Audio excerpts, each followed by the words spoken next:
नमस्कार, झारखंड के संध्या समाचार में आप सभी का स्वागत है। चलिए जानते हैं आज की दिन भर की मुख्य बड़ी खबरों को। पहली बड़ी खबर की बात करें तो लोन देने में आनाकानी करने वाले बैंकों पर सख्ती होगी, अस्थायी कंप्यूटर ऑपरेटर नहीं हटेंगे। झारखंड विधानसभा के बजट सत्र के दौरान इस सप्ताह का आज पहला दिन है और सदन में प्रश्नकाल के दौरान राज्य के विधायक सीपी सिंह के सवाल पर सरकार ने जवाब देते हुए कहा कि अस्थायी कंप्यूटर ऑपरेटर नहीं हटेंगे। ये वर्षों से कार्यरत है, यथास्थिति कायम रहेगी, बरहा स्रोतों से नहीं निकाले जाएंगे। विधायक विनोद कुमार सिंह के सवाल पर सरकार ने कहा कि एजुकेशन लोन और SMI आदि देने में आनाकानी करने वाले बैंकों पर सख्ती होगी। सभी जिलों में डीसी, जनप्रतिनिधि और बैंकों की जल्द बैठक बुलाई जाएगी। 2 महीने के भीतर विशेष शाखा के अवैध दफ्तर की जांच पूरी होगी। अगली बड़ी खबर की बात करें तो वर्ल्ड वाटर डे पर मोदी पीएम ने केस द रेन अभियान की शुरुआत की। बोले मनरेगा की एक एक पाई पानी बचाने के काम आए। प्रधानमंत्री नरेंद्र मोदी ने सोमवार को वर्ल्ड वाटर डे पर जल शक्ति अभियान की शुरुआत की। इस अभियान को केस द रेन नाम दिया गया है।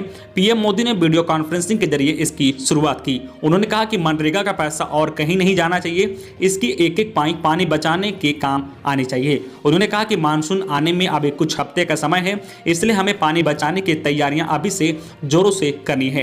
टैंकों, तालाबों और कुओं की सफाई हो जाए। वर्षा जल के रास्ते में कोई रुकावट हो तो उसे हटाना है। इसमें कोई बहुत बड़ी इंजीनियर की जरूरत नहीं है। मनरेगा का पैसा और कहीं नहीं जाना चाहिए। मुझे खुशी है कि जल शक्ति के प्रति जागरूकता बढ़ रही है, प्रयास भी बढ़ रहे हैं। पूरी दुनिया आज जल के महत्व को उजागर करने के लिए इंटरनेशनल वाटर डे मना रही है।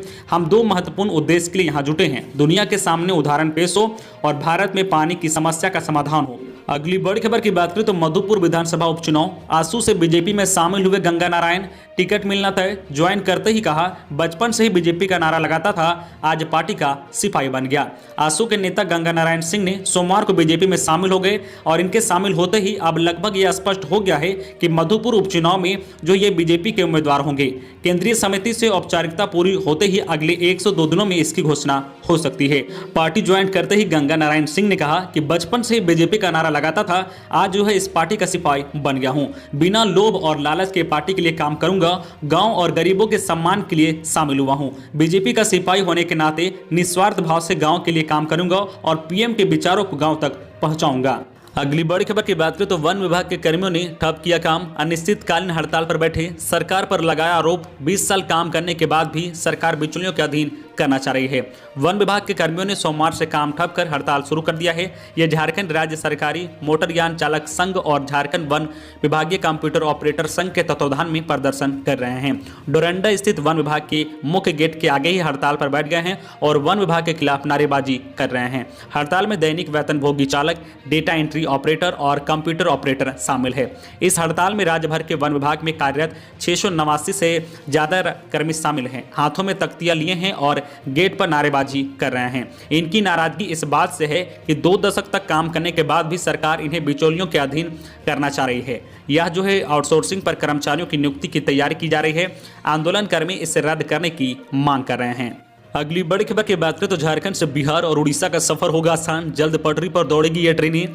झारखंड से बिहार और उड़ीसा का सफर करना और आसान हो जाएगा।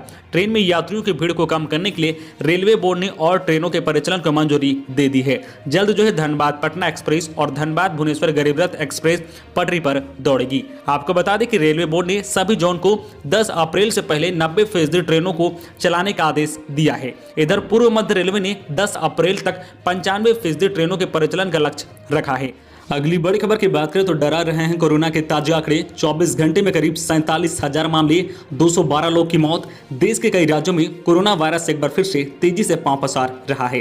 केंद्रीय स्वास्थ्य मंत्रालय के जारी ताजा आंकड़ों में बीते 24 घंटे में भारत में कोरोना के 46,951 मामले सामने आए हैं। अब तक 21,180 लोग डिस्चार्ज हुए हैं और 212 लोग की मृत्यु हुई है। महाराष्ट्र में एक दिन में 30,535 नए मामले सामने आए हैं, वही 99 की मौत हो गई है। वही संक्रमण की दूसरी लहर की आशंका को देखते हुए राजस्थान के 8 शहरों में सोमवार यानी आज से नाइट कर्फ्यू लागू किया जा रहा है। वहीं मध्य प्रदेश के 3 शहरों इंदौर, भोपाल और जबलपुर में रविवार से 72 घंटों का लॉकडाउन लागू हो गया है, जिसके चलते सड़कों पर सन्नाटा पसरा हुआ है। इसी बीच गुजरात सरकार ने कहा है कि कोरोना के मामले बढ़ने के कारण होली खेलने या किसी समारोह की अनुमति नहीं दी जाएगी, लेकिन सीमित उपस्थिति के साथ होलिका दहन की परंपरा का निर्वहन किया जा सकेगा। अगली बड़ी खबर की बात करें तो धनबाद के चिरकुंडा में ईसीएल कर्मी का मिला शव। बराकार नदी में डूबी कार की ड्राइविंग सीट से बरामद की गई युवक की लाश। रात में गाड़ी से तेज रफ्तार में निकला था कॉलोनी से बाहर। चिरकुंडा थाना क्षेत्र के बराकार नदी में डूबी कार की ड्राइविंग सीट से सोमवार की सुबह एक युवक का शव बरामद किया गया है। कार नदी के अंदर करीब 20 फीट गहराई में डूबी हुई थी और उसका दरवाजा अंदर से बंद था। स्थानीय युवकों की मदद से कार का दरवाजा खोल शव को बाहर निकाला गया और युवक जो है ईस्टर्न कोलफील्ड लिमिटेड का स्टाफ था। लोगों ने रविवार की रात युवक को तेज रफ्तार कार चलाते हुए कॉलोनी से निकलते देखा था। घटना की सूचना के बाद मौके पर पहुंची पुलिस ने शव को पोस्टमार्टम के लिए भिजवा दिया है। साथ ही जो है जेसीबी की मदद से कार को नदी से बाहर निकाला गया है। यह हादसा है या फिर सुसाइड, पुलिस दोनों ही बिंदुओं पर जांच कर रही है। अगली बड़ी खबर की बात करें झारखंड मौसम विभाग से कि रांची में 2 दिन में 4 डिग्री सेल्सियस बढ़ेगा अधिकतम तापमान। 24 मार्च को छाएंगे बादल, बारिश के भी असर। पिछले 2 दिनों तक बादल और बारिश के बाद सोमवार से रांची में आसमान साफ हो गया है। 2 दिनों में रांची में 4 मिलीमीटर बारिश रिकॉर्ड किया गया। मौसम वैज्ञानिक केंद्र रांची के मुताबिक अगले 2 दिनों तक रांची में आसमान साफ रहेगा। 24 मार्च से एक बार फिर से राज्य के मौसम में करवट लेने की संभावना है और आसिन बादल के साथ राज्य के कई जिलों में बारिश के असर है। वही राज्य में पिछले 24 घंटे में राज्य में सबसे ज्यादा अधिकतम तापमान जमशेदपुर में 37.2 डिग्री रिकॉर्ड किया गया है। वही न्यूनतम तापमान जो है रांची में 18.7 डिग्री सेल्सियस रिकॉर्ड किया गया है। वही अगली बड़ी खबर की बात करें झारखंड कोरोना अपडेट को लेकर तो राज्य में 83 नए संक्रमित मिले हैं। इसमें से 48 केवल रांची से हैं। झारखंड में रविवार को कोरोना के 83 संक्रमित मिले हैं। इसमें से जो है राज्य में एक्टिव केस की संख्या अब 756 पर पहुंच गई है। राज्य में सबसे ज्यादा 48 नए कोरोना के संक्रमित रांची से मिले हैं। वही रांची में ही एक मरीज की मौत की पुष्टि हुई है। उधर जो है पश्चिम सिंहभूम में 14, व धनबाद से 10, बोकारो व हजारीबाग से 3, कोडरमा में 2, दुमका, गोड्डा और साहिबगंज में 1 संक्रमित मिले हैं। अगली बड़ी खबर की बात करें तो पारा शिक्षकों की समस्या को हल करे सरकार। विधायक डॉक्टर लंबोदर महतो ने कहा कि राज्य सरकार पारा शिक्षक सहित अनुबंध व संविदा पर कार्यरत कर्मियों की समस्या के समाधान को लेकर पहल करे। अस्थायीकरण व वेतनमान की मांगों को लेकर राज्य भर के विभिन्न जिलों से आए पारा शिक्षकों ने 15 से 19 मार्च तक रांची के विधानसभा के पास चरणबद्ध तरीके से धरना दिया, लेकिन सरकार का कोई भी प्रतिनिधि उनसे मिलने तक नहीं गया। सरकार इनकी मांगों पर ध्यान दे। अगली बड़ी खबर की बात करें तो सीबीएसई स्कूल 3 शिफ्टों में ले सकेंगे प्रैक्टिकल परीक्षा। सीबीएसई ने स्कूलों को एक दिन में 3 शिफ्ट में प्रैक्टिकल परीक्षा आयोजित करने की अनुमति दे दी है। सीबीएसई की ओर से जारी गाइडलाइन के अनुसार कुछ स्कूलों से अनुरोध मिला है कि वो जो है 2 के बजाय 3 शिफ्ट में प्रैक्टिकल परीक्षा आयोजित कराना चाहते हैं। इससे छात्रों को थ्योरी परीक्षा और प्रैक्टिकल परीक्षा के लिए अधिक समय की उपलब्धता सुनिश्चित होगी। वही बोर्ड ने एक अन्य आदेश में 10वीं और 12वीं के छात्रों को केंद्र बदलने की अनुमति दी है।